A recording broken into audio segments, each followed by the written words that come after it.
In the original description of Parkinson's disease by none other than Dr. James Parkinson himself, he described a characteristic feature of the disease, constipation, torpid or lethargic bowels, which may precede the diagnosis by many years.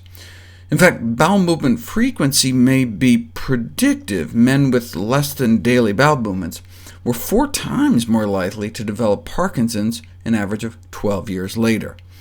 Now, this could just be a really early symptom of the disease tied to decreased water intake. Many Parkinson's patients report never really feeling very thirsty, and maybe that led to the constipation. Or, alternately, the constipation may have increased the risk of Parkinson's disease, as constipation results in a longer stay of the waste in the bowel, and thus more absorption of potential neurotoxins from the diet.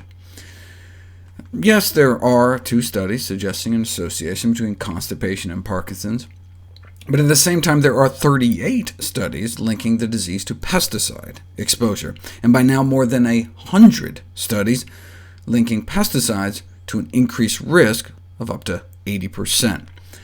Now, many of these studies are on occupational exposure, like farm workers, who may reduce their risk of Parkinson's by wearing gloves and washing their clothes. But Parkinson's has also been linked to ambient exposure. Approximately 1 billion pounds of pesticides are applied annually in the U.S., and just living or working in high-spray areas may increase Parkinson's risk. And the same with using pesticides in the home. I didn't realize how common household pesticide use was, but this study out of UCLA suggests it might not be such a good idea. Pesticides may cause DNA mutations that increase susceptibility for the disease, or play a more direct role. See, many neurodegenerative diseases appear to be caused by the buildup of misfolded proteins. In Alzheimer's, it's the protein amyloid beta. In Creutzfeldt-Jakob and mad cow disease, it's prions. In Huntington's, it's a different protein. And in Parkinson's disease, it's a protein called alpha-synuclein. And a variety of pesticides, 8 out of the 12 they tested, were able to trigger synuclein accumulation in human nerve cells, at least in a petri dish. The buildup of synuclein may play a role in killing off specialized nerve cells in the brain, 70% of which are gone by the time the first symptoms arise. Pesticides are so good at killing these neurons that pesticides are used to try to recreate Parkinson's disease in lab animals. Is there any way to stop the process? Well, there's no drugs yet that can prevent this protein aggregation.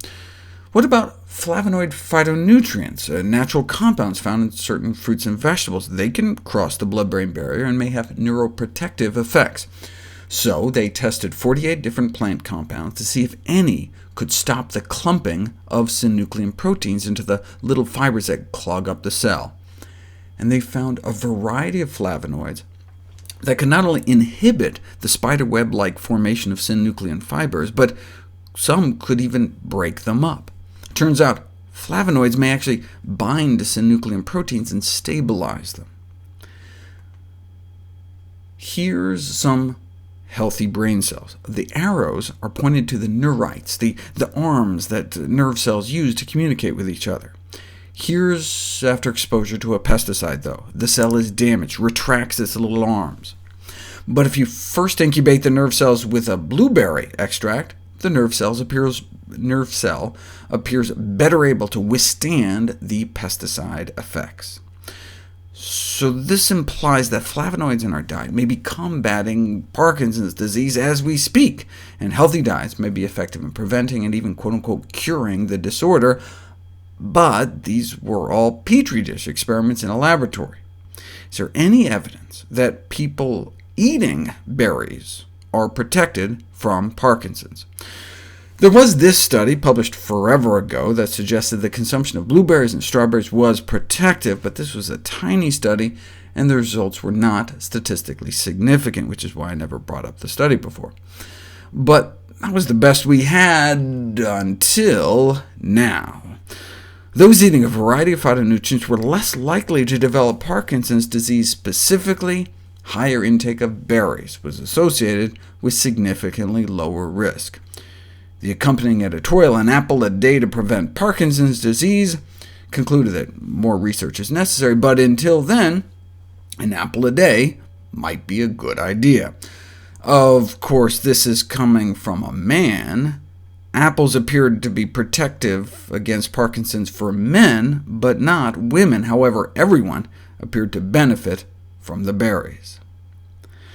We just may not want to have our berries with cream, as the milk supply may be contaminated with the same kind of neurotoxic pesticide residues found in the brains of Parkinson's disease victims.